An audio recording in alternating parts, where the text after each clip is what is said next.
Hola, soy el doctor Jorge Caroca Martínez, soy residente de tercer año del programa de especialización en psiquiatría del adulto de la Universidad Austral de Chile. Hoy día quiero presentarles algunos conceptos generales y consideraciones clínicas en el manejo de la depresión.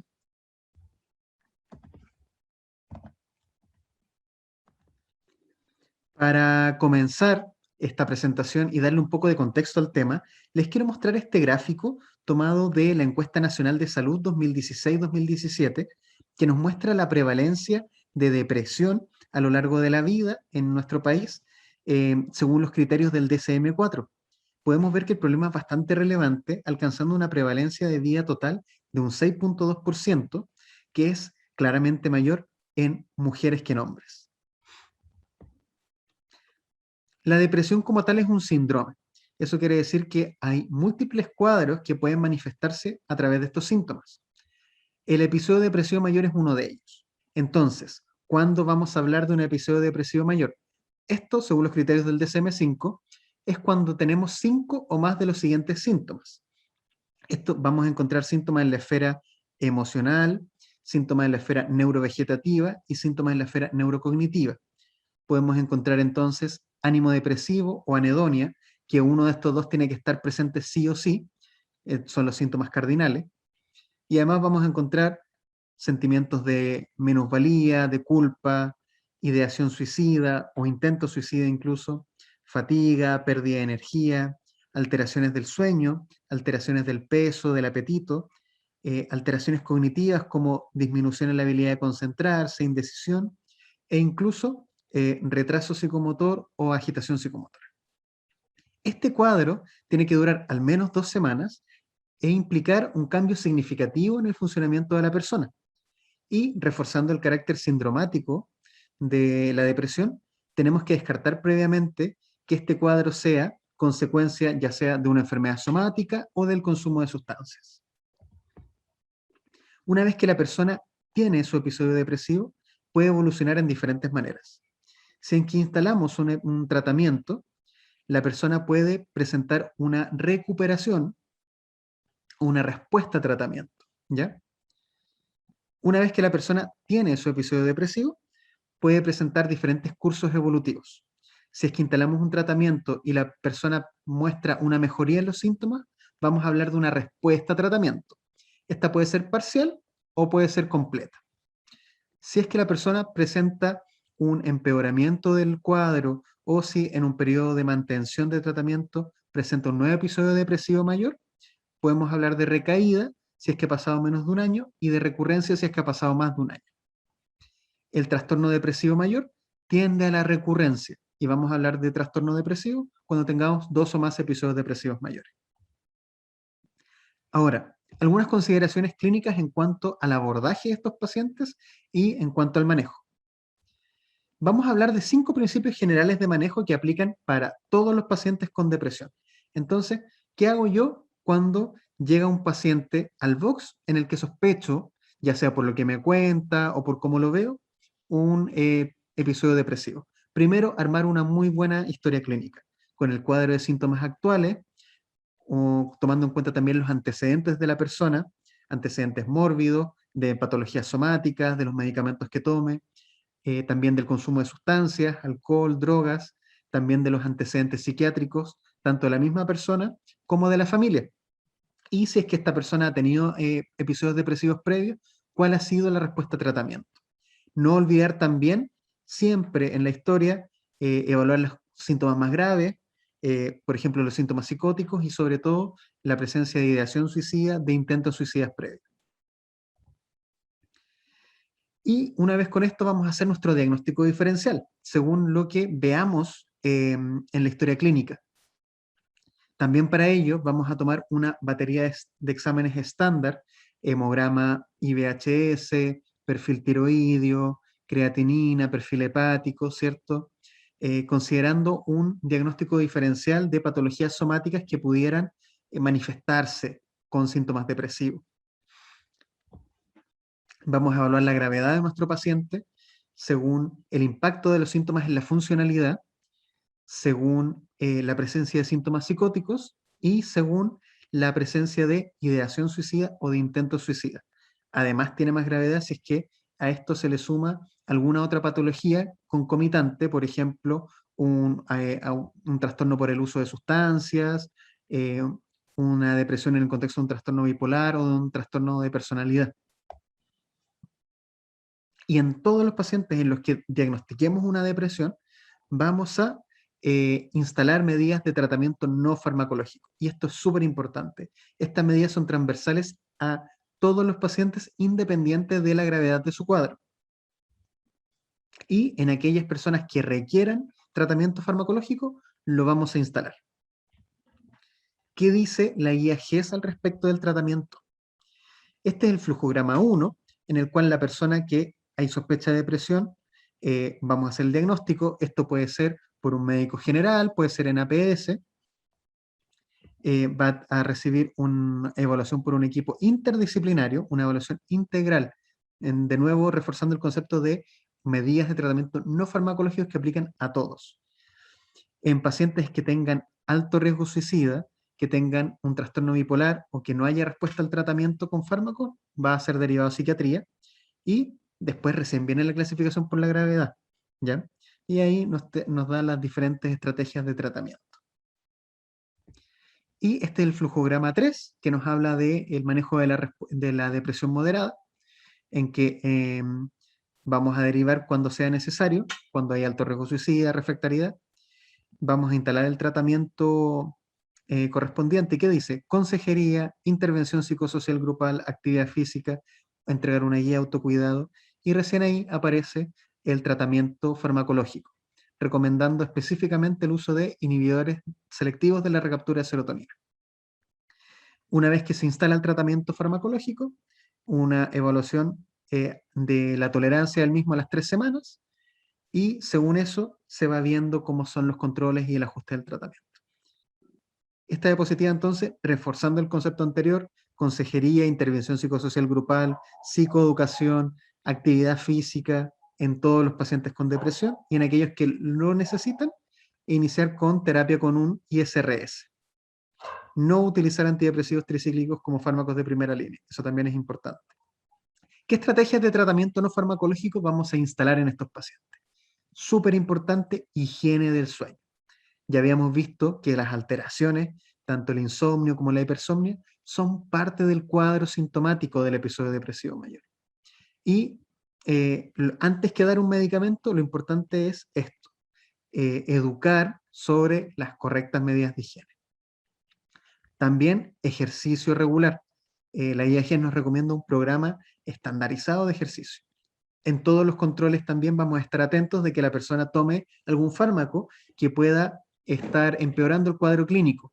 Por ejemplo, clásicamente descritos, los beta bloqueadores. Y otra cosa que siempre tenemos que estar evaluando es el consumo de sustancias. En todas las personas también vamos a implementar medidas de educación a nivel familiar e individual, ¿ya? Sobre qué es la enfermedad, cuál es el curso esperable, cuáles son las alternativas de tratamiento, etc. Intervenciones psicológicas son la primera línea de tratamiento en episodios depresivos leves, y en episodios depresivos moderados y graves tienen que estar presentes, ¿ya? Una evaluación social completa para ver cuáles son los factores de riesgo en la casa, en el trabajo, en el ambiente en el que se mueve la persona, cuáles son las condiciones de vivienda, socioeconómicas, etcétera, que pueden estar influyendo en el desarrollo del cuadro o en el tratamiento del mismo. Y en todos los pacientes siempre estar evaluando respuesta a tratamiento, riesgo suicida. Y en relación con el tratamiento farmacológico, quiero comenzar comentando sobre el STAR-D, uno de los estudios más importantes respecto a este tema. Este estudio, realizado en Estados Unidos, tomó una muestra de miles de personas y hizo un esquema de tratamiento estandarizado. Primero, a todas las personas les dieron un inhibidor de la recaptura de serotonina, citalopram, y ahí fueron evaluando respuestas. A las personas que respondían, perfecto, y a las personas que no, les podían cambiar a bupropión, sertralina o venlafaxina. También había otra estrategia de potenciar el citalopram con bupropión o con buspirona. Aquí se veía de nuevo los pacientes que respondían, y los que no se pasaba al tercer nivel, en los cuales se cambiaban los medicamentos por mirtazapina o por nortriptilina, o también en otra rama del estudio por litio o por hormona tiroidea. Y los pacientes que no respondían con estas intervenciones ya se usaban tratamientos combinados. ¿Cuál fue el resultado entonces de este estudio? Podemos ver aquí que un número importante, cerca de la mitad de los pacientes, presentó respuesta al tratamiento de primera línea con inhibidor de la recaptura de serotonina. Pero si vamos a ver las tasas de remisión, es decir, de estar sin síntomas, una respuesta completa, es poco más mayor de más o menos un tercio. Y cuando llegamos a las tasas de respuesta total, con todas las estrategias de tratamiento farmacológico, eso mejora más o menos un 2/3. ¿Ya? Entonces, ya podemos empezar a cuestionar lo que nos dice la guía GES de darle a todos los pacientes con depresión un ISRS. ¿Por qué? Porque vemos solamente que un tercio de los pacientes va a responder a esta estrategia de tratamiento de primera línea. Esta lámina está tomada del estudio de Cipriani, en el que hace un metaanálisis sobre la información disponible entre la eficacia y la tolerancia a los diferentes antidepresivos que están disponibles en el mercado. Y si se fijan, todos tienen más o menos la misma respuesta y la misma tolerancia. Aquí podemos ver en este otro gráfico que no hay mayores diferencias entre los antidepresivos, pero que son todos mejores que placebo. Entonces, uno podría cuestionar esto de que hayan antidepresivos de primera línea o de segunda línea, porque por lo menos en cuanto a la potencia del fármaco como antidepresivo, no tenemos esa evidencia. Estas son las recomendaciones de la guía canadiense para el manejo de los trastornos del ánimo, y a diferencia de la guía GES de nuestro país, podemos ver que no solamente los serotoninérgicos están recomendados como primera línea de tratamiento. Aparecen los duales, aparece el bupropión, la agomelatina, la vortioxetina. ¿Y esto por qué? Por lo que habíamos visto antes. Porque todos tienen más o menos la misma potencia. ¿Y a cuáles nos deja en segunda línea? A antidepresivos que en general son peor tolerados, porque tienen un perfil de efectos adversos más peligroso que los que estaban en primera línea. Aquí vamos a encontrar los tricíclicos, los IMAO, los inhibidores de la monoaminoxidasa, y la trazodona. Entonces, la cosa no es tan simple como darle un serotoninérgico a todos los pacientes con depresión, como nos dice la DIEGES. Nos surge la pregunta, ¿qué le dejo a mi paciente entonces? ¿Cómo elijo entre todos estos medicamentos? Y mi respuesta sería darles un tratamiento personalizado. A cada persona, si es que lo requiere, el medicamento que más le conviene según su perfil de síntomas, sus comorbilidades, su edad, eh, la facilidad de acceso, etcétera, ¿ya? Pero también podemos usar otras aproximaciones para poder orientar y afinar un poquitito más el diagnóstico. Habíamos hablado someramente al comienzo de la presentación de que la depresión es un síndrome en el cual múltiples cuadros pueden manifestarse a través de esta sintomatología, y que el episodio depresivo mayor era uno de estos cuadros.